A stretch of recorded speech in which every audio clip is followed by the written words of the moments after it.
Hello friend, स्वागत है आपका एनक्यू स्टडी यूट्यूब चैनल पर। बिहार डीएलएड एंट्रेंस एग्ज़ाम 2025 का अब बहुत जल्द एडमिट कार्ड आने की संभावना है। उसके बाद परीक्षा स्टार्ट हो जाएगा। हम लेकर के आए हैं प्रैक्टिस सेट, जिसमें हम लोग सामान्य हिंदी से, साइंस से, सोशल साइंस से महत्वपूर्ण प्रश्नों को इसमें देखेंगे। पहला सेट जो हमारा है वो साइंस का सेट है। आइए हम लोग एक एक महत्वपूर्ण प्रश्नों को इसमें देखते हैं। सवाल नंबर 1 है कि लुढ़कती हुई गेंद पर कुछ दूर ढुलकने के बाद स्वयं रुक जाती है, ऐसा क्यों होता है, यानी यह किस कारण से हो पाता है। तो कोई भी लुढ़कती हुई गेंद अगर वो फ्री स्टेट में लुढ़क रही है, यानी वो उस पर कोई बाहरी बल कार्य नहीं कर रहा है, फिर भी वो कुछ देर के बाद जो है जा करके धीरे धीरे करके रुक जाती है। जैसे अगर कोई गोल गेंद है और वो नीचे की ओर भी लुढ़क रही है तो कुछ दूर जाने के बाद वो रुक जाती है, ऐसा क्या कारण है।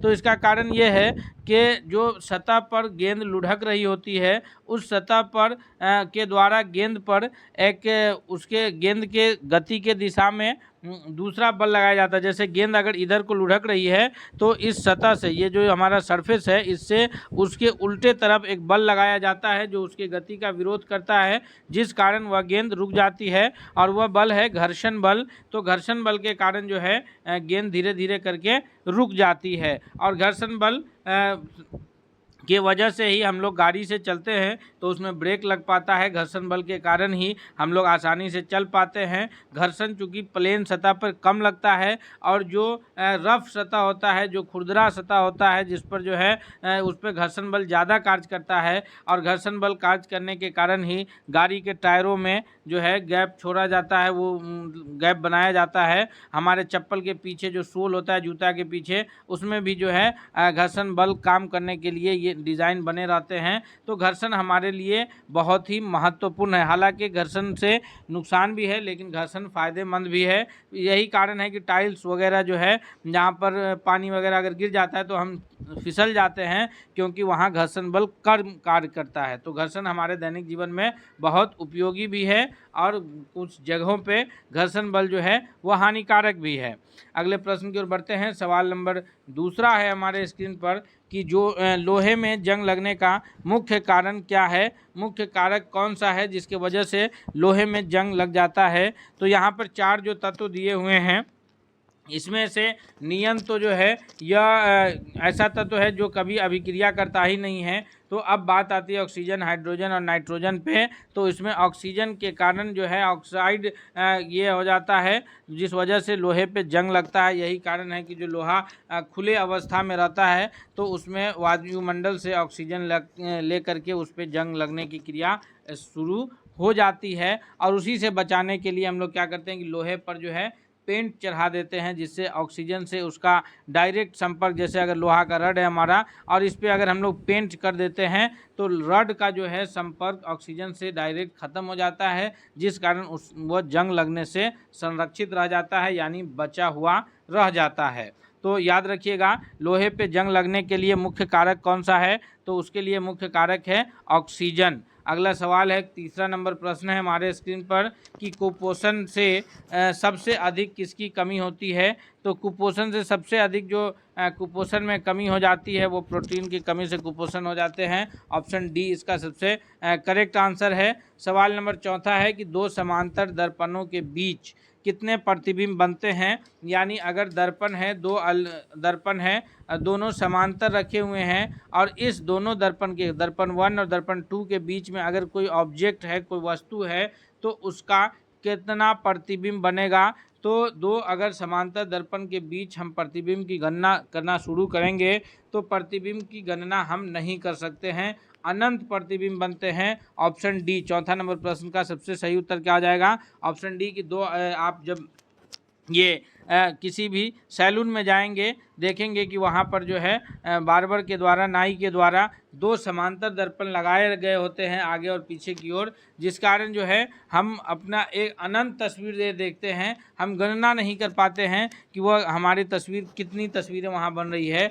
तो ये याद रखिएगा कि 2 जब समांतर दर्पण, अगर 2 दर्पण हैं, दोनों को समांतर रखा गया है, तो वहाँ और बीच में कोई वस्तु है तो उसके प्रतिबिंब की संख्या गणना नहीं की जा सकती है, अनंत प्रतिबिंब बनेंगे। अगला सवाल है 5वां नंबर प्रश्न है हमारे स्क्रीन पर कि मात्रा के साथ निम्नलिखित में से कौन सा भौतिक गुण प्रभावित नहीं होता है। मात्रा के साथ इनमें से आयतन है, द्रव्यमान है, भार है और घनत्व है। तो मात्रा के साथ जो है अगर मात्रा घटता है या बढ़ता है तो उससे उस वस्तु में कौन सा उसका गुण प्रभावित नहीं होता है। तो ये इसका सही उत्तर हो जाएगा ऑप्शन नंबर डी कि घनत्व उसका प्रभावित नहीं होता है। सवाल नंबर 6 है कि जब सूर्य की रोशनी किसी प्रिज्म से होकर के गुजरती है तो बताइए कि इनमें से किस रंग का अपवर्तन सबसे कम होता है। तो इनमें से जो सूर्य की रोशनी अगर जो है किसी भी ये प्रिज्म से होकर के गुजरती है तो हम सभी जानते हैं कि सूर्य के ये सबसे कम जो उसका विचलन होता है वो लाल कलर का सबसे कम विचलन होता है। तो ऑप्शन इसका बी सबसे करेक्ट आंसर हो जाएगा। सूर्य की प्रकाश जो है वो 7 रंगों का मिश्रण है और जब प्रिज्म से होकर के गुजरती है तो वो सातों रंग आपस में अलग अलग बिखर जाते हैं। उसमें सब लाल रंग का विचलन सबसे कम होता है और वो जल्दी से पार कर जाते हैं। अगला प्रश्न है कि बिजली के हीटर में नाइक्रोम धातु का तत्व उपयोग में लाया जाता है क्यों। यानी बिजली का जो हीटर है उसमें नाइक्रोम धातु का ही तत्व हम लोग इस्तेमाल क्यों करते हैं, इसके पीछे क्या उचित कारण है। तो इसका जो सही जवाब होगा कि इसकी प्रतिरोधकता अधिक होती है, यानी इसका जो रेजिस्टेंस है वो उच्च होता है, इस वजह से इस्तेमाल होता है। इसका गलनांक भी अधिक होता है, यानी ये जल्दी नहीं गल पाता है और इसमें अधिक शक्तिशाली विद्युत धारा प्रवाहित की जा सकती है। यानी ये सभी कारण हैं जिस कारण से हम लोग जो है हीटर में नाइक्रोम के तार का इस्तेमाल करते हैं। चूँकि प्रतिरोध अधिक प्रतिरोध होगा तो वह ऊष्मा अधिक उत्पन्न करेगा और ऊष्मा अधिक उत्पन्न करेगा तो वो गलने की डर होगा, तो इसका गलनांक क्षमता भी अधिक है। तो ये हम कह सकते हैं कि प्रतिरोधकता अधिक है, गलनांक अधिक है और ये अधिक मात्रा में विद्युत धारा प्रवाहित कर सकता है। यह तीनों कारण है जिस कारण जो है हम लोग इसका इस्तेमाल किया जाता है। अगले प्रश्न की ओर बढ़ते हैं। सवाल नंबर 8 है हमारे स्क्रीन पर कि सबसे हल्की धातु इनमें से कौन सी है। लिथियम है, इरिडियम है, एल्युमिनियम है और ओसियम है। तो सबसे हल्की धातु के रूप में नाम जाना जाता है लिथियम का। ऑप्शन 8वां का ए सबसे करेक्ट आंसर है। सवाल नंबर 9 है कि निम्नलिखित में से कौन सी गैस वायुमंडल में नहीं होती है। यहाँ पे प्रश्न है कि नाइट्रोजन, हीलियम, क्लोरीन और क्रिप्टन। तो इसमें से जो है क्रिप्टन जो है ये हीलियम है, क्रिप्टन है, ये दोनों जो है अक्रिय गैस है। लेकिन यहाँ पर पूछा ये जा रहा है कि कौन से गैस वायुमंडल में उपस्थित नहीं होते हैं। तो इनमें से नाइट्रोजन, हीलियम और क्रिप्टन ये तीनों वायुमंडल में उपस्थित रहते हैं। लेकिन अगर उपस्थित नहीं रहने वाले गैसों की बात की जाए तो वह क्लोरीन है। ऑप्शन सी करेक्ट आंसर होगा। क्लोरीन की जो प्राप्ति है वह हमें NaCl के रूप में समंदर में जो है नमक जो हमारा सोडियम क्लोराइड है तो वहाँ से NaCl के रूप में हम जब उसका विघटन करते हैं तो सोडियम अलग और क्लोरीन गैस अलग निकलती है, तो फिर वहाँ से हम क्लोरीन को प्राप्त करते हैं। ये वायुमंडल में जो गैसों का मिश्रण है वायु, उसमें से ये क्लोरीन जो है मुक्त अवस्था में वहाँ नहीं पाया जाता है। हमें जो क्लोरीन की प्राप्ति होती है वो सोडियम क्लोराइड के अपघटन करने से हमें क्लोरीन की प्राप्ति होती है। ऑप्शन सी सही उत्तर है। अगला प्रश्न है, नेक्स्ट सवाल की ओर बढ़ते हैं। सवाल नंबर 10 है कि समुद्र के पानी में से नमक निकालने के लिए निम्नलिखित में से कौन सी विधि अपनाई जाती है। तो समुद्र के पानी से नमक निकालने का जो सबसे आसान विधि है वह ये है कि हम लोग वाष्पीकरण का इस्तेमाल करते हैं। यानी जो वो नमकीन पानी है तो उसको वाष्पीकृत करके नमक पानी को अलग कर दिया जाता है और पानी जब वाष्पीकृत होकर के अलग हो जाता है तो फिर वहाँ रवा के रूप में NaCl का रवा जो है यानी सोडियम क्लोराइड का रवा वहाँ बच जाता है। और ऐसा माना जाता है कि लगभग जो है 1 लीटर पानी में 300 ग्राम के आसपास रवा बचता है और वो उससे फिर हमें नमक की प्राप्ति हो जाती है। अगले प्रश्न की ओर बढ़ते हैं। सवाल नंबर 11 है कि गुब्बारा में हाइड्रोजन की अपेक्षा हीलियम भरना अधिक उपयोगी माना जाता है क्यों। यानी गुब्बारा को अगर ऊंचाई तक उड़ाना है तो उस गुब्बारे में हाइड्रोजन गैस न भरकर हीलियम गैस को भरना क्यों अधिक उपयोगी माना जाता है। तो इस 11वें नंबर प्रश्न का जो सबसे सही जवाब के रूप में उत्तर जाना जाएगा क्योंकि हीलियम जो है यह सस्ती होती है या कम भारी है या फिर उड़न क्षमता अधिक होती है या यह हवा के साथ मिलकर के विस्फोटक मिश्रण नहीं बनाता है। तो ऊपर के तीनों ऑप्शन जो है सूटेबल नहीं है। सही उत्तर है ऑप्शन नंबर डी। क्योंकि हीलियम जो है वह एक अक्रिय गैस है, यानी यह क्रिया किसी भी तत्व के साथ क्रियाशील नहीं होता है। यही कारण है कि ये हवा में जो अन्य गैसेज मौजूद है, हवा में जो ये नाइट्रोजन है, ऑक्सीजन है, कार्बन डाइऑक्साइड है या फिर आर्गन है, जो भी गैसेज, सॉरी आर्गन भी जो है वो भी अक्रिय गैस है। तो हवा में हीलियम के अतिरिक्त जो भी गैसेज हैं जो क्रिया कर सकते हैं उसके साथ भी हीलियम क्रिया नहीं कर सकता है, लेकिन हाइड्रोजन उसके साथ क्रिया कर सकता है। तो इसीलिए हाइड्रोजन की अपेक्षा हीलियम को उसमें फील किया जाता है, ताकि वह हवा के साथ अब किसी प्रकार का ये उसमें उपस्थित गैसों से किसी प्रकार का अभिक्रिया करके कोई विस्फोटक मिश्रण वगैरह नहीं बनाए। सवाल नंबर 12 है कि सवाल नंबर 12 की ओर बढ़ते हैं। ओम का नियम किस राशि की मात्रा के लिए है? तो ओम का नियम जो है, ओम के नियम से हमें किस राशि का मात्रक लिया जाता है? ओम का नियम हम सभी जानते हैं क्या है कि एक निश्चित तापमान पर कांस्टेंट टेम्परेचर पे जो विद्युत धारा है ये उस प्रवाहित होने वाली जो विद्युत धारा है किसी भी सिरा से, वह उसके विभवांतर के समानुपाती होता है। यानी V जो है समानुपाती होता है I के, और ये विभवांतर जो है इक्वल्स टू जब हम लोग करते हैं तो यहाँ पर ये समानुपाती का चिन्ह हटाने के लिए कांस्टेंट लगाते R, और ये R का मात्रक हमें प्राप्त होता है। और ये R क्या है? यह प्रतिरोध है, और इसका मात्रक, प्रतिरोध का जो मात्रक होता है यह होता है ओम। तो इसका हम लोग सही उत्तर कहेंगे कि ऑप्शन बी हमें जो है मात्रक लिया गया है। ओम के नियम से R प्रतिरोध का मात्रक लिया गया है। अगले सवाल को बढ़ते हैं। सवाल नंबर 13 है कि स्तनधारियों में निषेचन होता है। तो स्तनधारियों में जो निषेचन है, ये फर्टिलाइजेशन है, वो कहाँ होता है? तो यह गर्भाशयी नालिका में होता है। ऑप्शन इसका ए सबसे करेक्ट आंसर है। सवाल नंबर 14 है कि निम्नलिखित में से कौन विद्युत का सुचालक है?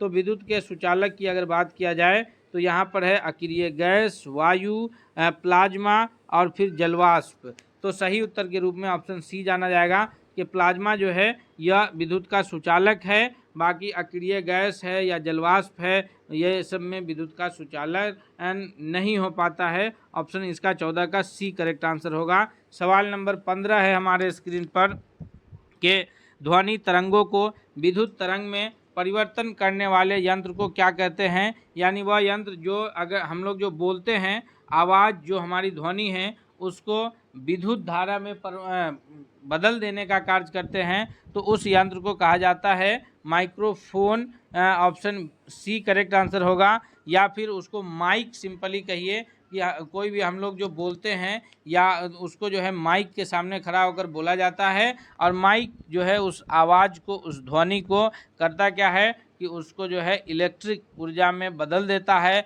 फिर उस इलेक्ट्रिक ऊर्जा को तार के जरिए ले जा करके लाउड स्पीकर से कनेक्ट करते हैं। फिर वहाँ पर लाउड स्पीकर जो यंत्र है वो क्या करता है कि उस विद्युत ऊर्जा को फिर ध्वनि ऊर्जा में बदल देता है। तो माइक काम क्या है? माइक का काम है ध्वनि को विद्युत में बदलना, और इसी का विपरीत लाउड स्पीकर का काम है, उसका काम है कि विद्युत को ध्वनि में परिवर्तित करना। अगले प्रश्न की ओर बढ़ते हैं। सवाल नंबर 16 है कि कोशिका में माइटोकॉन्ड्रिया पाए जाते हैं।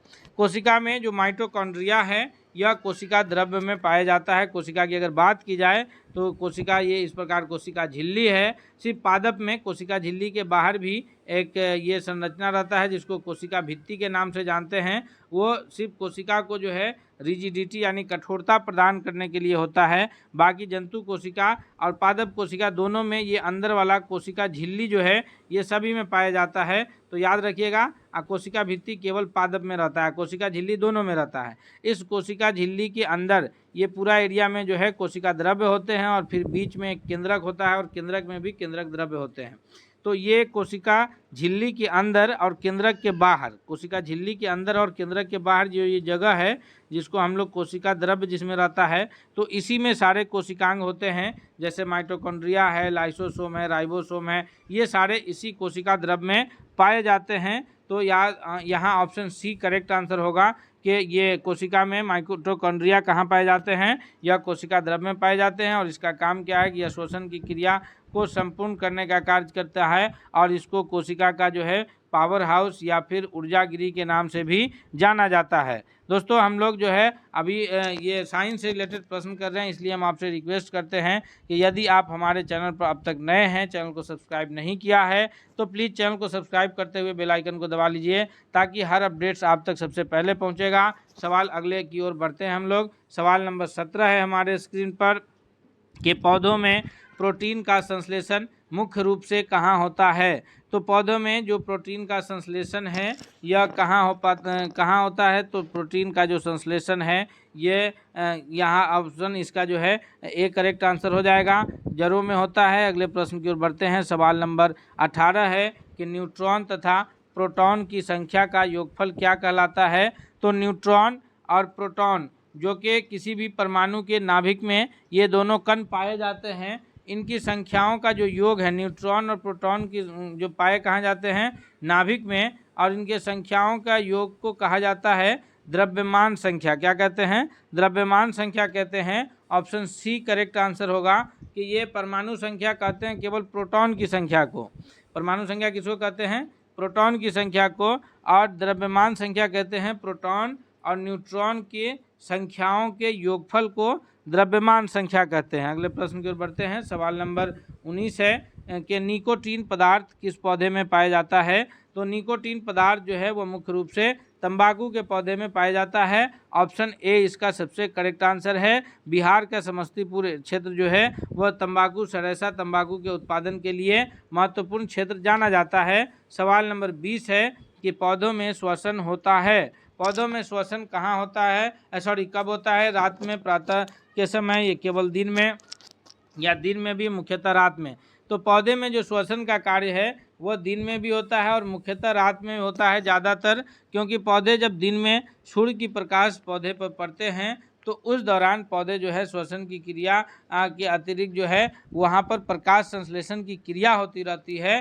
तो उस वक्त जो है पौधे कार्बन डाइऑक्साइड ग्रहण करते हैं और ऑक्सीजन छोड़ते रहते हैं। लेकिन जब रात्रि का समय होता है तो उस समय पौधे पर सूर्य की प्रकाश की किरण नहीं पड़ती है, जिस कारण पौधे पर जो है क्या होता है कि प्रकाश संश्लेषण की क्रिया उस वक्त नहीं होती है और उस वक्त पौधे भी हम लोगों की भांति, मनुष्य की भांति या अन्य जंतु की भांति ऑक्सीजन गैस का श्वसन करते हैं और कार्बन डाइऑक्साइड गैस छोड़ते हैं। याद रखिएगा, पौधे में कोई मनुष्य या अन्य जंतु, जैसे मनुष्य में नाक और फेफड़ा है, मछली में गिल्स है, इस प्रकार पौधे में कोई श्वसन अंग नहीं होते हैं। पौधे की तना अलग श्वसन का क्रिया करती है, पत्तियां अलग करती है, जड़ उसके अलग करते हैं। तो पौधे के हर भाग में श्वसन की क्रिया होती है। इस प्रकार विज्ञान का सेट हम लोग कंप्लीट किए हैं। अगले सेट लेकर के आते हैं बहुत जल्द, आप साथ बने रहिएगा।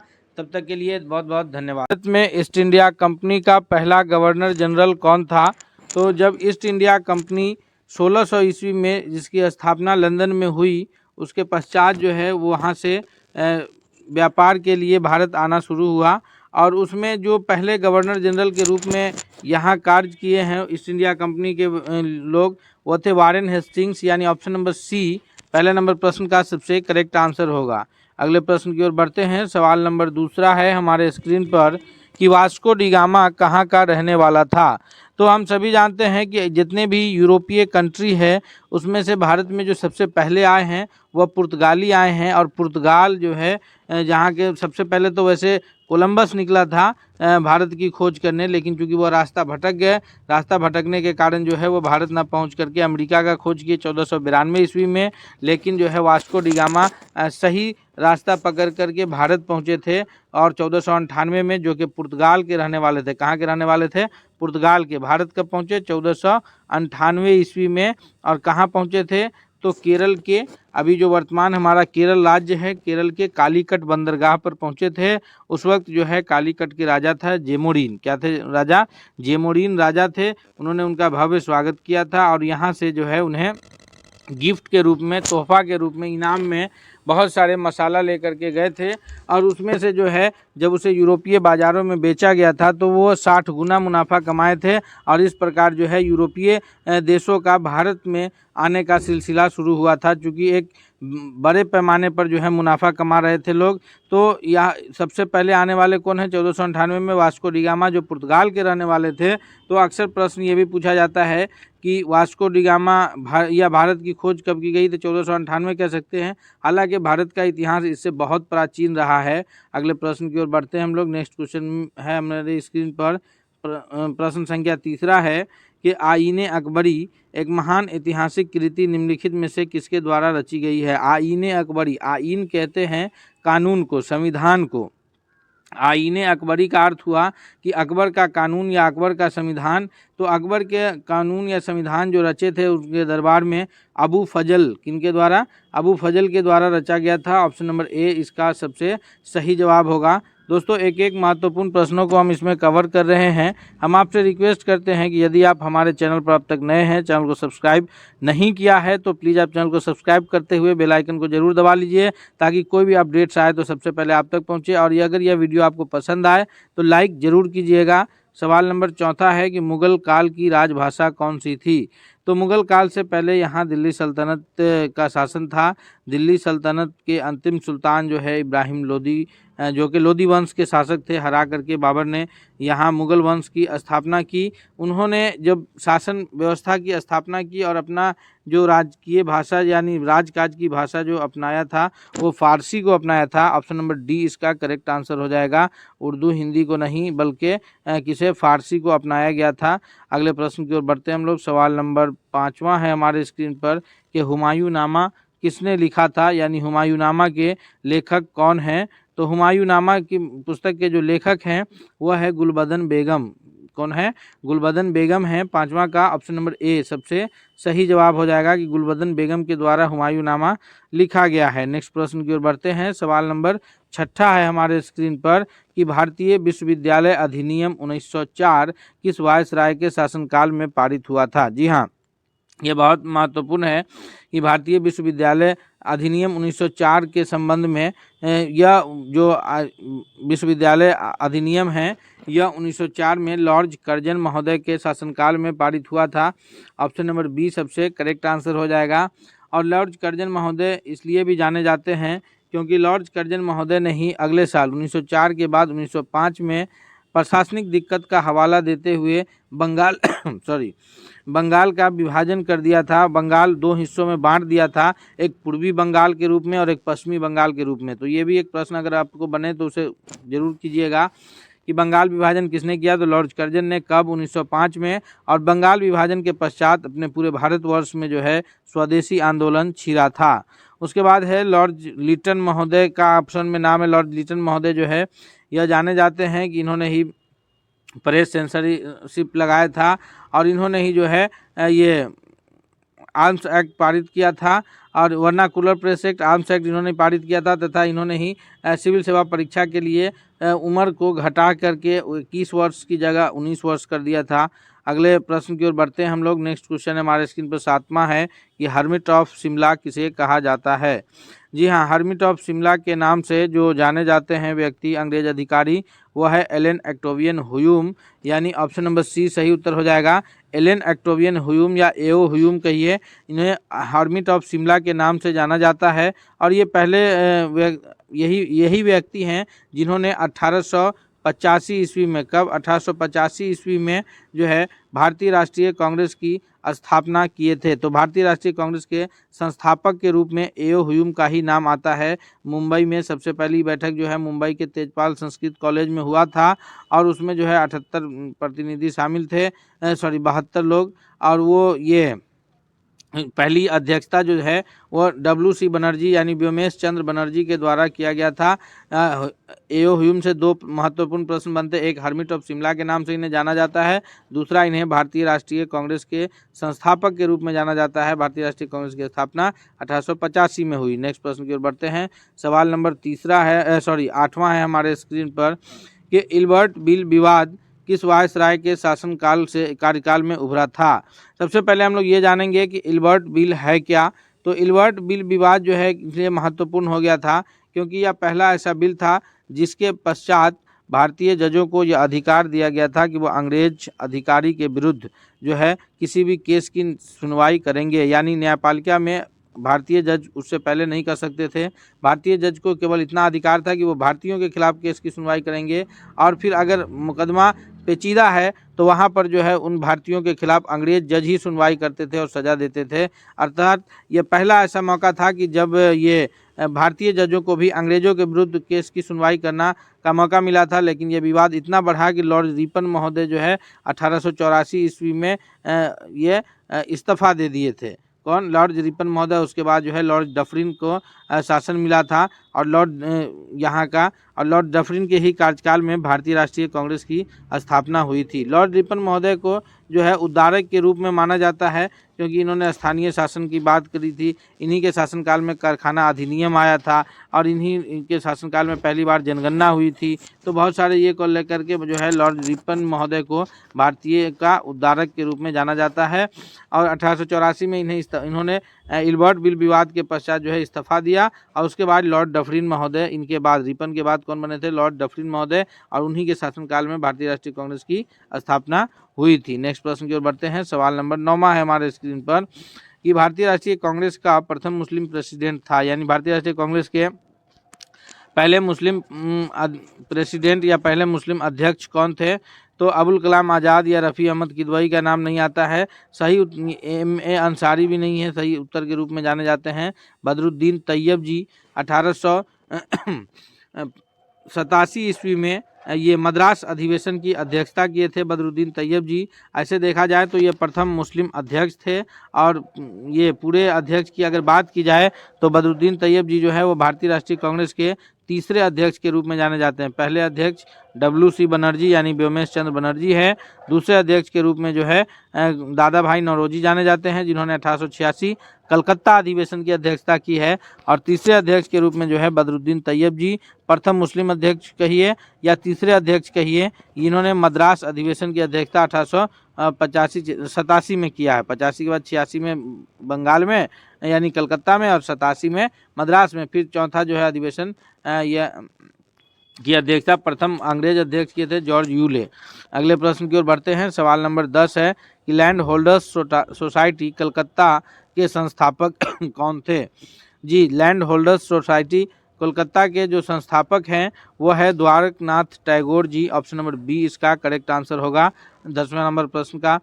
दोस्तों 10 प्रश्नों को हम अब तक कवर किए हैं। हम आपसे रिक्वेस्ट करते हैं ये 10 प्रश्न अगर आपको पसंद आ रहा है तो प्लीज़ आप इस वीडियो को ज़रूर लाइक कीजिए। साथ ही साथ आप अगले वीडियो प्राप्त करने के लिए चैनल को सब्सक्राइब जरूर कर लीजिएगा। प्रश्न संख्या 11 है हमारे स्क्रीन पर कि किसने कहा था कि तुम मुझे खून दो मैं तुम्हें आज़ादी दूंगा? जी, ये बहुत ही फेमस कथन है और हम सभी जानते हैं। यहाँ इस प्रकार के अगर प्रश्न बनते हैं तो हमें 1 नंबर आसानी से मिल जाएगा। यह कथन था सुभाष चंद्र बोस का, जिन्हें नेताजी के रूप में जाना जाता है। नेताजी सुभाष चंद्र बोस, इन्होंने ही जो है फॉरवर्ड ब्लॉक की ये स्थापना किए थे। नेताजी सुभाष चंद्र बोस जिन्होंने तुम मुझे खून दो मैं तुम्हें आज़ादी दूंगा और दिल्ली चलो जैसे नारे इन्होंने ही दिए हैं। अगले प्रश्न की ओर बढ़ते हैं। सवाल नंबर 12 है हमारे स्क्रीन पर कि स्वतंत्र भारत के प्रथम महाराज्यपाल या गवर्नर जनरल के रूप में किनका नाम आता है? तब भारत जब स्वतंत्र हुआ 1946 में अंतरिम सरकार की गठन हुई। उसके बाद 1947 में जब भारत 2 अलग अलग डोमिनियन स्टेट में बंट गया, सर जॉन रेडक्लिफ की अध्यक्षता में लाइन खींच दी गई जिसे रेडक्लिफ लाइन के नाम से जाना जाता है, जो वर्तमान में भारत और पाकिस्तान के बीच अंतर्राष्ट्रीय सीमा रेखा है। कौन? Radcliffe line. उसके पश्चात ये पंडित जवाहरलाल नेहरू जी की अध्यक्षता में यहाँ शासन चली। तो ये उस वक्त जो है पंडित जवाहरलाल नेहरू प्रधानमंत्री के रूप में कार्य कर रहे थे और गवर्नर जनरल या महाराज्यपाल के रूप में जो है ये लॉर्ड माउंटबेटन महोदय कार्य कर रहे थे। ऑप्शन नंबर बी सही उत्तर होगा। इनके पश्चात जो है कुछ दिनों के लिए सी राजगोपालचारी जी प्रथम भारतीय राज्यपाल या गवर्नर जनरल हुए हैं। फिर जब अपना संविधान बन गया और 26 जनवरी 1950 को जब अपना संविधान पूरी तरह लागू हो गया, तब हमारे राजेंद्र प्रसाद जी जो है प्रथम राष्ट्रपति के रूप में कार्य करने लगे और हमारे देश में गवर्नर जनरल जैसे जो पद है वो समाप्त कर दिए गए और उसकी जगह पर जो राष्ट्रपति महोदय जो है उस पद को सुशोभित करते हैं। अगले प्रश्न की ओर बढ़ते हैं। सवाल नंबर 13 है कि काकोरी ट्रेन डकैती के नायक कौन थे? जी हाँ, इस प्रश्न का सही उत्तर हो काकोरी ट्रेन डकैती से संबंधित जो है वो मुख्य रूप से दो नाम आते हैं, एक है राम प्रसाद बिस्मिल जी और दूसरा है अशफाकुल्ला खान साहब का। तो ये दोनों प्रमुख नाम है जो काकोरी ट्रेन डकैती जो कि 1925 में हुई उसमें जाने जाते हैं और इन्हें जो है फिर ये 19 दिसंबर को फांसी दे दी गई थी। उसमें राम प्रसाद बिस्मिल और अशफाकुल्ला खां का नाम आता है। 13वां नंबर प्रश्न का सही उत्तर के रूप में ऑप्शन नंबर ए सबसे सही उत्तर जाना जाएगा। सवाल नंबर 14 है कि महात्मा गांधी को सर्वप्रथम राष्ट्रपिता किसने कहा था? फादर ऑफ द नेशन या नेशन फादर के रूप में जो इनको ये दिया गया था या किन्होंने दिया था?